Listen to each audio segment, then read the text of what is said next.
computer. Okay. Hello, everybody, and thank you so much for joining us in Me and More's third conversation in our series, Me and More Talks. I am Lise Linnert, and I am co-founder and part of Me and More's team. Before we start this talk and you officially meet Anna, I would like to briefly share with you the background for this talk and give you a few updates. We have initiated Me and More Talks as a way to connect with different artists, learn about their practices and what inspires them, and how they all have a connection somehow to Me and More, if not directly, in their share of engagement, of activism, and actions that comes from their work. Me and More is founded by two artists, Jane Terrazas and myself. So we both know and feel how important art is in sharing and engaging us in topics that is part of our reality, both socially and politically. And I think something I know that Anna and I will talk about. But before we start, I would also like to remind you that on Saturday, on September the 5th, we are going to have an online class where we are teaching our bundle dye technique. It will be from the studio in Juarez. And the bundle dye is the natural dye technique that we use to create the colors and patterns on our peat garments. And it's very fun, magical, I would say. And the cost of the class is $25, and there's a link to sign in our bio. Okay, then Anna, it's our turn. And thank you so much for joining me today. I'm really so happy that I will talk with you again, because we met for the first time earlier this year when you exhibited your work at Soft Gallery in Oslo, and I was invited to have an artist talk with you. And I found that talk so interesting to talk to. So that when we had this, who would I like to invite? You came to mind very immediately. So I'm really glad you could join me. And I think that maybe we could start by introducing ourselves. So maybe you could share a little bit about you and your introducing us to your art practice. And then I can do it when you've done. Thank you. And I was very pleased when you asked me to join, because this talk in Oslo was very special for me too. And I feel very honored to be with you today in this talk. Okay. I'm a textile artist from Sweden, Gothenburg in Sweden. And I have almost all the time worked in my loom. So I make tapestries. And not always, but very often it's about political things. But it can also be pictures that come in my mind always about the ordinary life, the everyday life, like things you use in the kitchen and things like that. But in the last years, and I would say for about 10 years, I have worked as a psychologist and a textile artist. And this meeting with my work strongly influenced me what I make in my studio, in my loom. And I have worked with young boys that are committed to crimes. So I work with them in the prison for a lot of years, and then I work at the detention centers, detention center or custody.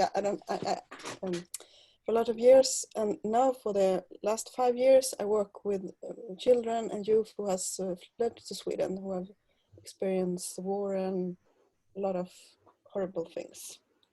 And these meetings strongly do something with me, and what's come through me also come through the loom. So, yeah. Yeah, that's very, it's very interesting. And I think we have some, although our processes are different, I think we have something that we have in common. In Yeah. my practice, I'm also very interested in what's going on in the society and what's going on around me, and things that I don't understand or upsets me, or that I really need to give, not only me, but that I think attention needs to be given. It often comes into my art practice. So I do textile is my main material, but I also can use photography, drawings, and I think an important part of my work is that one tool I use is collaboration, sometimes with other artists or other from other fields that can inform the work, and also that I invite people to make the work with me, so that I think the essence of my work is that space that is created by inviting people to, and I teach or share creative sort of room. It can be drawing, it can be photography, it can be textiles. And then the traces from that meeting points is what builds up to become the work.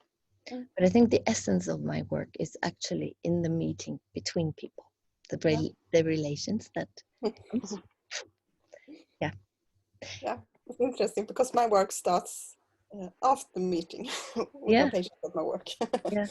So I think we both have that relations to other Mm, people, mm, and what does that do to us, and yeah, then maybe to me what it does, that how I can, how that can create an environment. For me, it is to talk about political mm, issues, to mm, raise difficult mm, issues. yeah, And I feel like working with our hands, we listen much better, mm, and we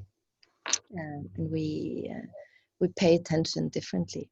mm, Um, but we have titled our talk mm, like, "Does anyone know you are here?" To insist, repeat, observe, question, trust, and act. Textiles, thread, colors, dialogue, and time as tools for political actions and change. And I think, like we just said, that a common ground for us is that how our practices, um, that and what we create comes from the life we live, the question it arises, the mm, environment we are in, mm, the societies that we are part of, and that we want our work to point back to that yeah, reality. yeah, So, and then to create attention, openings, reduce a distance. I don't know, we're going to talk a lot about this, I think. mm, But I would like to start by asking you what you are seeing around you just now, mm, and how that is having an impact on you and your work. mm. As I said before, for 10 years I have worked as a psychologist, part-time, 3 days as a psychologist and the rest of the week in my studio. And for 2015 there was a lot of refugees comes to Europe, and of course some of them also come to Sweden. And because I work with children and youth who has fled to Sweden, I met all these young people at my work. And I think 2016, 17, 95% of all of my patients were denied asylum in Sweden. So it was just terrible to work as a psychologist and meet all these severe traumatized children. And they need calm, they need to feel safe. And that was the last thing we will give them in Sweden. And that makes me, of course, very sad, because if you're a psychologist, you get in a kind of relation with your patients. You care very much about your patients, but you're also very angry because I mean, I'm a citizen in this country, and I don't want like to treat people like that. And I think one of the things that really hurt me, beside the children's denying of asylum, was that the authorities in Sweden said, we don't believe you. because they were so traumatized, they have difficulties to tell their story in a way that the authorities wanted to hear. And I think that's one of the most terrible thing you can do to a human being, is to deny her or her story. You have been raped, you have forced to flee, you have maybe seen some of your family members being killed, and then you make all you can to tell the story for authority, and then say, we don't believe you. And that make me, I can't tell you that I sat down and think, what will I do in my loom? I just have to tell something about the stories, to the kind of witness. And one of the work that I made was, I asked some of these young people that I met. Maybe now I will share. I will just stop you, just because then I can I think bring you know what that I'm going image to talk forward. about. If I manage to, let's see. And we can go to here, and we go to there. And now I think but now of course, I need to share the screen with you. Yeah. Sorry about that. I didn't share, so nobody saw it, just me. Then we'll share screen, and I will do it again. Okay, now I think you see it, right? And I will put it so we can only see this. There. Yeah. Sorry, now you can continue. Yeah. Exactly. So all these 9 teenagers is people that I know very well, and they were denied asylum in Sweden, and some of them have to flew to other countries, and some of them were deported to Afghanistan, where I think most of them came from, and some of them have to live black in Sweden to hide from the police to send them back. And I asked them if they want to send me a picture, a selfie of them, and that I will use this selfie in my loom. So for me, it's a way to say, okay, Sweden, say, we don't want you here, but I will say the opposite. For me, you're a very important person. You're so important that I take the time to create you a tapestry in the loom. And I think also it was important for all these young persons to, even if the country don't want them, it's important that somebody will see them as important people. And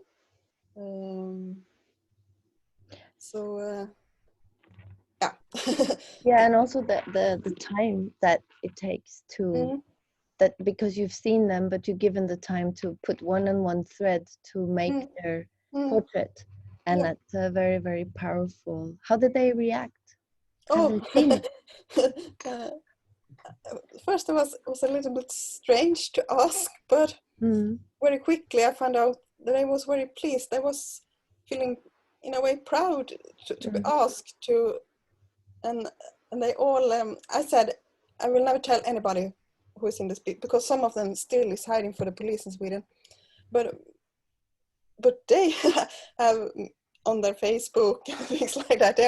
So they really liked it, and I think it's also one of them. The first boy that I make a tapestry of, he said it's very nice that you make all this tapestry about it, because all these 9 boys, they know each other and they live together here in Gothenburg, but now they are in different countries. But they said, no, we can be in some way together in your tapestries, even if we can't in real life. So I think it's a very beautiful thing to say. And then I also understand how important this is for me and for them too. And how has the reaction been when you showed it, when you put it up, and people? How do you feel other people seeing it in a gallery or in an exhibition? I think of course a lot of people get curious about Yeah. voice, and I really like that. I can't tell this boy's name and lives here, but No. I can tell something about them, Mm. um, and also I can tell something about, like I said before, what it is not to be believed, Mm. Mm. and also to talk about what we're doing with children in the asylum when they're seeking asylum in Sweden, and so I think. And they were very. Curiosity is what I meet mostly. Mm. Mm. And I think, don't you also think that that's because of some, they are also very colorful, like they have Mm. some very beautiful attraction to them. Yeah. And is that a way that you also invite people to come close? Maybe I think Yeah. sometimes there's a strong thing to work with textile is that there's something with with the colors, with the in this it's linen that you can't resist it. You have to come close. Mm, exactly. So, yeah. And in that sense, I also think that there's a way that you also make people see, right? Yeah. Because they come close and their story is told, and that way. And I think it's something about that. That's also something that art can do. It can opens us. It can reach us Mm. differently Mm. than when we read this in the story or we hear. And it's easier to say that this is not about me, so I can turn Mm. another way. Where really it's a lot of, it is about us. Mm. This part of I will Exactly. because I think that's also something that maybe in my work too, that Mm. I try to create this reduce the distance and Mm. also have people um, feel close to a topic that is happening far away, or is Mm. something that is and maybe even if I thought, oh, I've shared this so much that I should to do it last, I think I need to tell a little bit about Desconocida, which is Mm. the reason why Nian Moore got up, because there Yeah. is something, a meeting point between the seeing of that. So then I will put and share screen again, Mm. and I will put my work then, and see if we can put this up, Yeah. and I will put full screen there. So this work is it's called Desconocida a non urgent, and it's made by the hands of 6,000 people all over the world over the last 15 years. And it's the names on here are names of women that have been murdered in Ciudad Juarez in Mexico. And then you can see unknown in many languages, Mm. urgent, Mm. unbekant. So each participant has embroidered one of the names of the murdered women, and then unknown in their own language and alphabet to memorize this problem of Mm. murders and violence towards women is something happening everywhere. And that's when that I think that's how art can maybe go from something being very I will go back here. Mm. So here it's an installation of them where it is 8,500 Yeah. installed. And I think then it's different from having all the names on the list. And also when you are embroidering the name, you sit with a cloth and a thread, and you listen to the story of what is happening. And I think it makes you both listen better, and maybe it makes you feel, even if you can't contribute to that actual situation, you are caring by Yeah. the time it takes. And I Mm. think a lot of your work is also about care, Yeah. your care when you weave, Mm. your care in seeing. And I think in this work I'm also using care and attention as a way to share something that is gruesome, Mm. but the victims of this, the young boys, are not. It is them here, the the the the victims are young, they are beautiful, they are not the the gruesome act that they have been, exposed to. So I think that's something that is maybe an interesting meeting point, and also it speaks about, how art reach us. Yeah.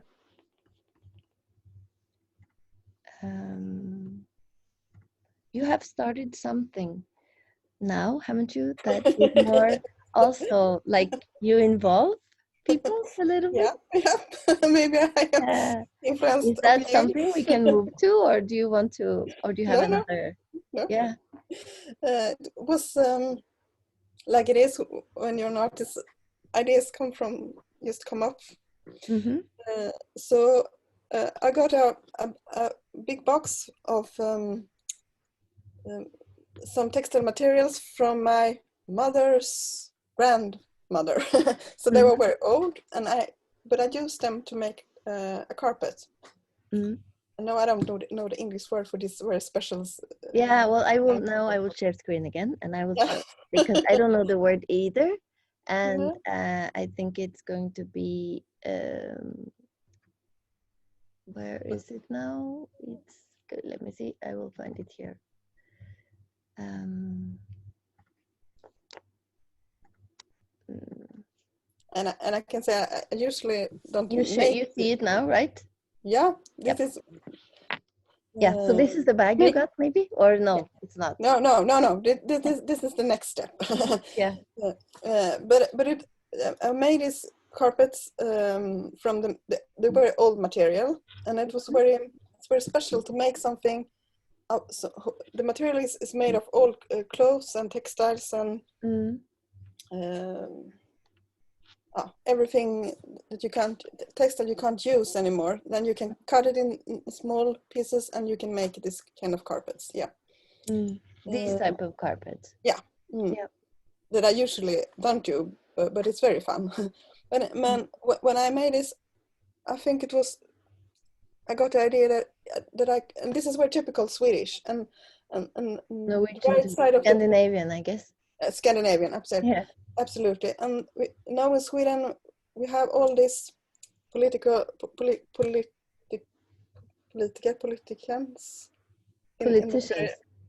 exactly. Yeah. On the very right side, they have an idea what I will make as a artist, or they say we have to make this kind of typical Swedish things, and this is really a typical Swedish thing. And then I come up, but if I ask people that I know who have been denied asylum in Sweden, if they can give me clothes that I can't use anymore because they are too old, then I can make this kind of carpets from them. I think it will be, in a way, nice to do it together, to use this material I got from all these people I know, but also in a way it's like to this is difficult for me to say in English, but this very politician and in the right, they want to take their right to tell me what's kind of they sort of want to instruct you what type of art you want to make. Yeah. So then you take their instructions, but you turn it into a political statement. Yeah. Because the right wing, they don't want to keep they are also who puts up the most tightest border, right? Yeah. So I think it's a way to really put it in the face there. This is typical, but I made it from people that you don't want to see. Exactly. They helped me. So it's a very, very powerful. Yeah. Way. And the first picture you show was something I got from a boy just last week. And then here's another version. But I haven't started to weave this carpets yet because I'm collecting material. So this is something that you will now engage now. With. Exactly now. That's very interesting that we can be part of something. And is this also something that you want to collect? so that if people wanted to send you, they could. Yeah, absolutely. Maybe you could make like a very, very, very long one that Yeah, would tell maybe. something about how many that are not getting and treated this way. Yeah, it's I think it is I've also done right now also a project where I work with together with another artist, um, Gelavesh Balikani, and so we also work with paper. We call, I don't know if the right word in English is paperless, but if I translate from Norwegian, it is people that are denied Yeah, I'm stay documenting. here, and some of them have been hiding for 25, 20 Yeah, years, more yeah. than that. And it is and we really also, when Corona came, it was really also a time when I was thinking, or we were thinking, you know, how is it in this how is it to be in this position at this time, because a lot of the, you know, they are not, they are denied access to doctor's office, they are, it is volunteering that they can get help, and a lot of the places where they would be closed. So we Exactly. collaborate with an organization called Humans in Limbo, if I translate again, and then we wanted to create a space that would be also a common space, something that they could meet and share, and we would then use and teach different tools of drawing and drawing textiles, and each workshop would have a different topic, but it builds up to become a way to, in addition to create this common space, a way that they can share their story. And when we show it again, you know, the stories has more layers, because when you make a drawing, your hand, it tells so much about you. It's like a fingerprint. And I think you don't need to be an artist to express yourself. You really can, and I can see a drawing and I can feel it speaks to me without needing all the elaborate skills that it looks like something in real.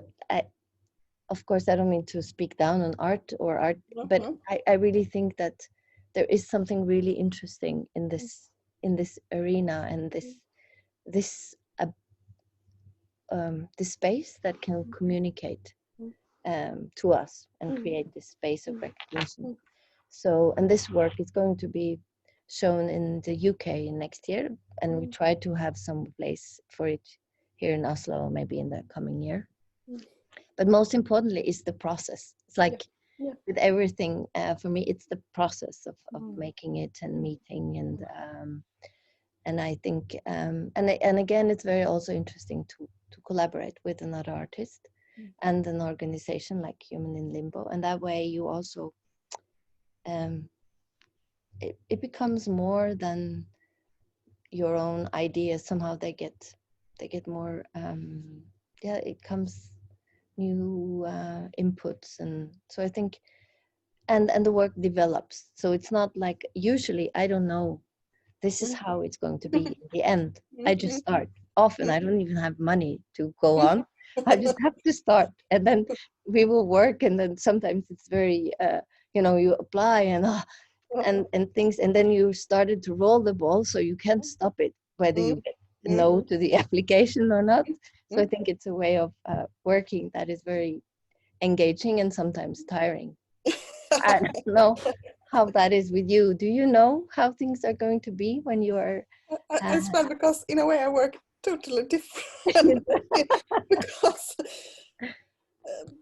in one way, because when I start to work in my loom, I have an exact idea how the tapestry will be. yeah. I do exactly what my sketch, Sketch?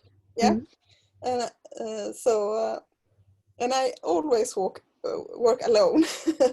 But when you talk about your way to work as an artist, I think it's very similar how I work as a psychologist. I meet a new patient, and I have no idea I only know that, of course, I want to help this suffering, from suffering, and I just have to follow.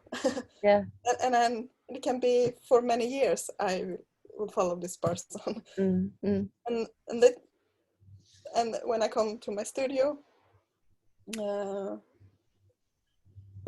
I think maybe that's why I need to have all this, that I walk alone, because I have this, I follow and follow and follow my patients, and here in my studio, I can decide.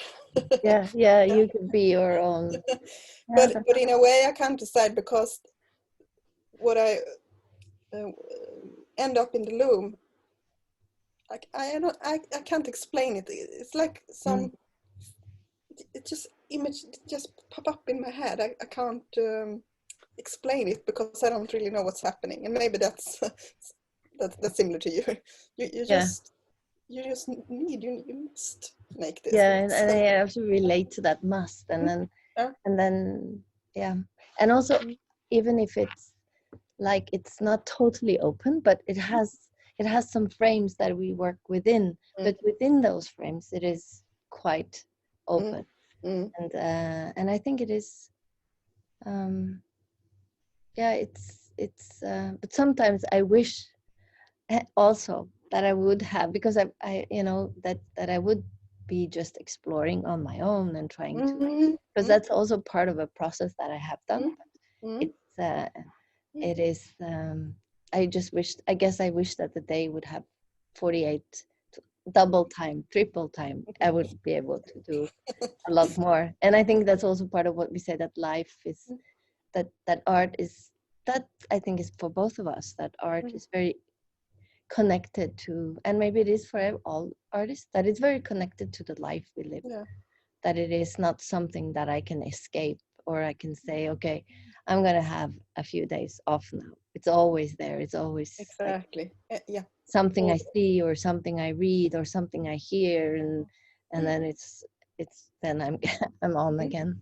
And I think it is in a way, since I would like to relate a little bit back to Neon Moore, because that's also something, that's how Neon Moore started with this. You know, I met Jane when I showed Desconocida in Juarez, and we had this really wanting to, because she also works with art as a way to raise awareness, but how could we, you know, put our heads together? What could we bring from different parts that together we could make something work? And we also started without, you know, having any money, just getting people involved, and then the ball rolled, and it's been amazing, and a lot of hard work. But it's also something that, you know, that something, you start something that grows organically because of people, you allow people to join. There's something about also being able to see that your skill is needed and you make an impact, and that way it's flows. It takes longer time, and it's not, you know, if you were doing it like business, you would never start this way.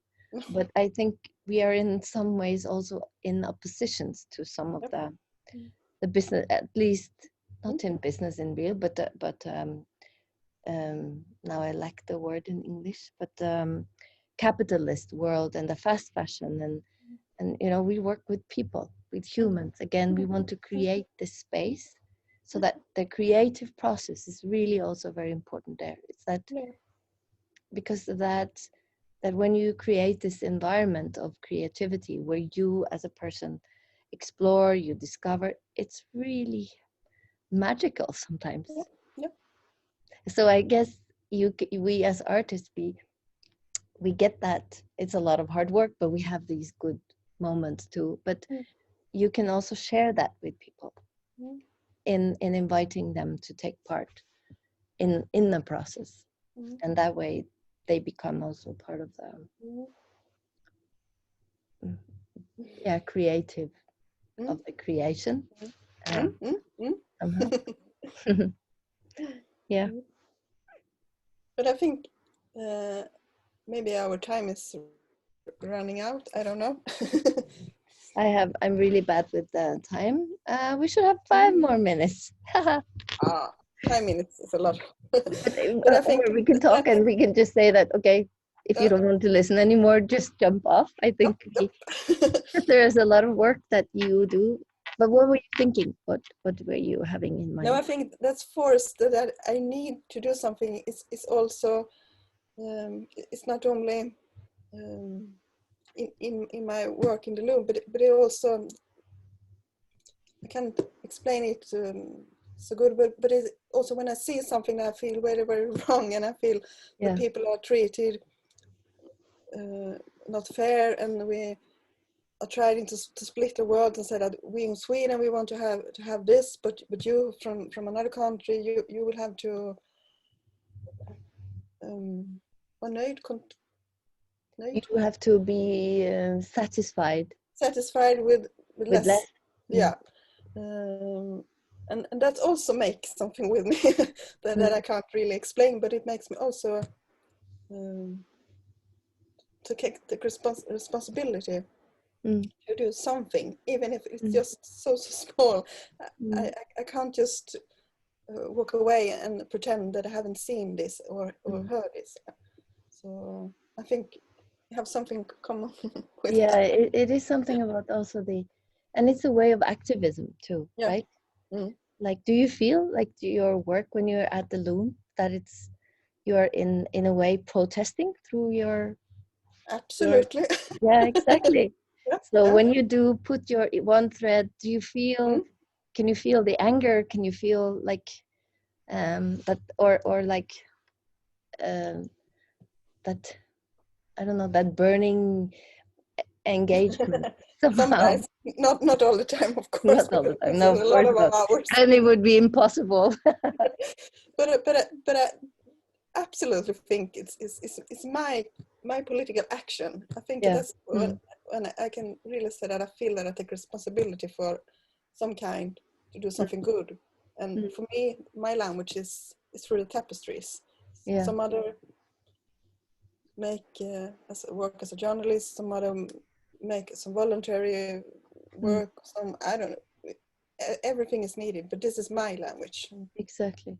But I also know that you are, you do march and you use your voice, you combine it too when things are really, of course. and it's the same with me. But I really also think that maybe we need all type of art. We need art that are giving us comfort, that are giving us, but I think what we are into here is also an important part of the art world, that art can be used in this way as a way to raise awareness, as a way to diminish distance, and I'm also very interested actually in showing art outside the galleries, that it doesn't need, because when you, of course I can show, it's good to have an art exhibition in a gallery, but it's also very important to attract people, like everyone, that art could meet people where they are and not necessarily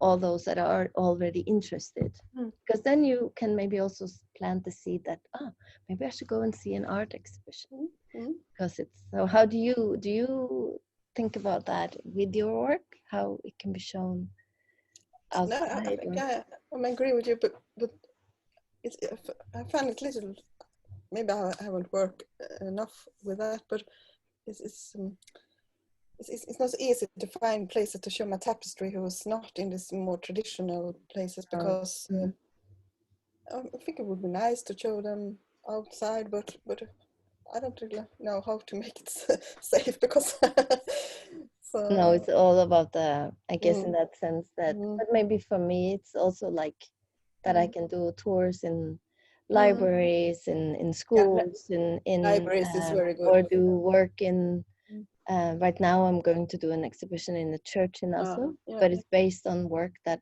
I've done with inmates in a prison. So it's also something that's going to be in that prison, but then as a way to have a dialogue, it comes out and be shown. And through it, you can then create, we're going to work with dance as a part of a performance, invite people to public talk, like not public panel talks, And then there's also a working group in the inmates, so that there are topics that can be lifted out that they are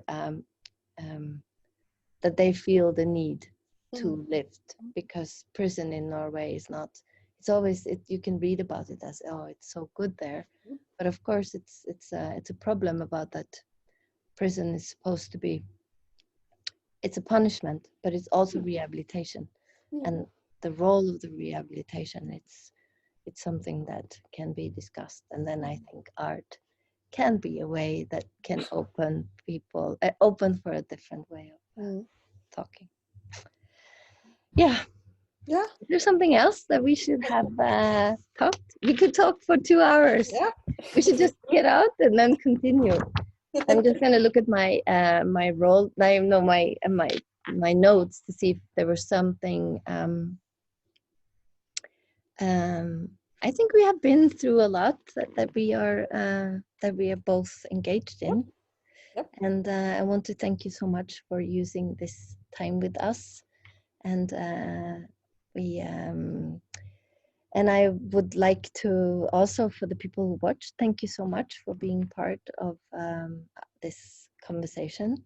And just to remind you again that if you want to learn how to die the way that we do in Need More, you can sign up next weekend, Saturday, September 5th, and it will be at 5 p.m. in the European Oslo, and that will be 10 a.m. in Mexico City and 10 a.m. in Mexico City and 9 a.m. in Juarez. Okay, thank you so much, Anna, and thank you all.